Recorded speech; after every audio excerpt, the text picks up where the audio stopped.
Good Monday evening. I'm Chief Meteorologist Mike Everett here in the King 5 newsroom, and we started the week off on a very active note, especially over top of King County today, where we saw some convergence that not only brought in some heavy rain, but even some lightning in some spots. Happy to report that that's now kind of sagging off towards the south and will continue to taper as we go through the rest of the night, signaling a bit of a break on Tuesday before we see more action going into the second half of the week here. So let's dig into our forecast, shall we? Here's what we're looking at as far as your 7-day goes, is temperatures that will continue to rise below average as we finish off winter and begin spring, which is what we're going to do in the early morning hours of Thursday.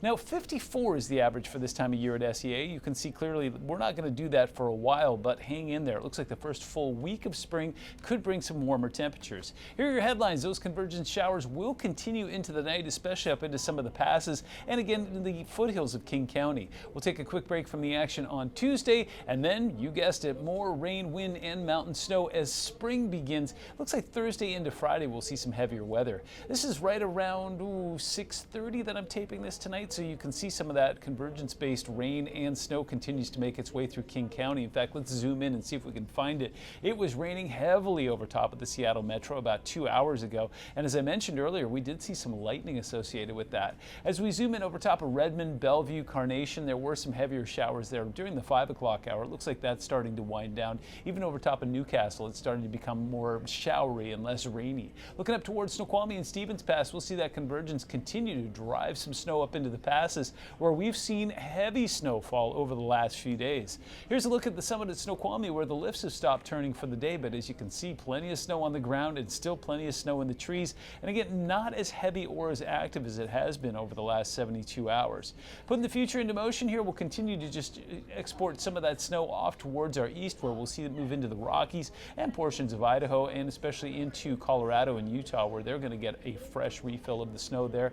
We'll see some light showers on Tuesday, and then Wednesday, you can see it there, we're going to get back into the action again as this next system pushes through. Snow levels will remain around pass level, so we'll see more of that pushing into Snoqualmie, Stevens, White Pass, and it looks like Baker and down towards Crystal Mountain is where we'll see the bulk of the snow Thursday into Friday. Looks like Friday that next system moves in here, and this one's going to be more widespread from British Columbia all the way through Oregon and into Northern California, and then once again bringing more snow into the Intermountain West. Places like Colorado, Wyoming, Idaho, looks like Utah will get into that as well, and then a bit of a break. In fact, long-term forecast models are suggesting that we could see a ridge that builds next week that, as I mentioned earlier, will keep us warmer and drier.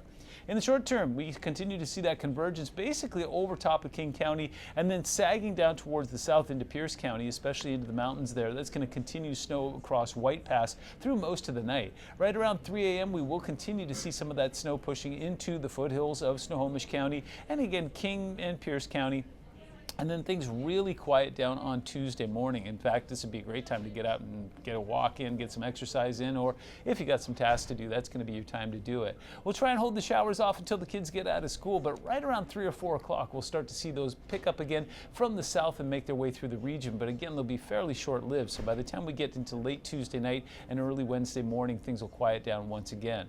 We'll start off with some showers that'll move in from the southwest and some snow across the Olympics to start things off on Wednesday. By around midday, we'll start to see the snow lighting up in the mountains once again, especially towards the passes there, and that's going to carry off into Wenatchee. And then it looks like late on Wednesday afternoon into Wednesday evening is when we'll see that next round of rain that'll be fairly steady, moving in from the southwest, and it looks like that's going to stick around through most of the night into Wednesday. And by the way, we'll start to see some of that snow firing up in the mountains again. Then on Thursday morning, we catch a little bit of a break, but as we saw earlier, it looks like we're going to see more weather moving in on Friday before things finally quiet down going into the weekend. As far as rain totals go, well, across towards the south and west, Shelton, Hoquiam, Olympia, looks like they'll get the bulk of the rain. Puyallup will get in on some of that as well. And then as far as snow potential goes, again, looks like our far northern and southern extremes will get the bulk of this snow here as well. So it looks like Baker, White Pass, to a certain extent, Crystal Mountain will pick up on some of that as well. And then it looks like on Thursday with that new system, Paradise lights up with about between a foot and a half of snow there. Looks like White Pass picks up 9 inches. Crystal gets about 6. Baker, that's already seen heavy snow, picks up about another 10 or 11 inches. Overnight temperatures will be chilly, especially where the sky is clear. So it looks like over top of the Seattle Metro, it will be cool tonight. 39 over top of Bremerton and Port Angeles, 29 tonight in Leavenworth. And then, as we've discussed, temperatures temperatures will stay below average. 54 is the norm for this time of year down towards SEA. It looks like Tacoma gets 51, 52 in Puyallup, 50 in Quileute, and 49 tomorrow in Bellingham.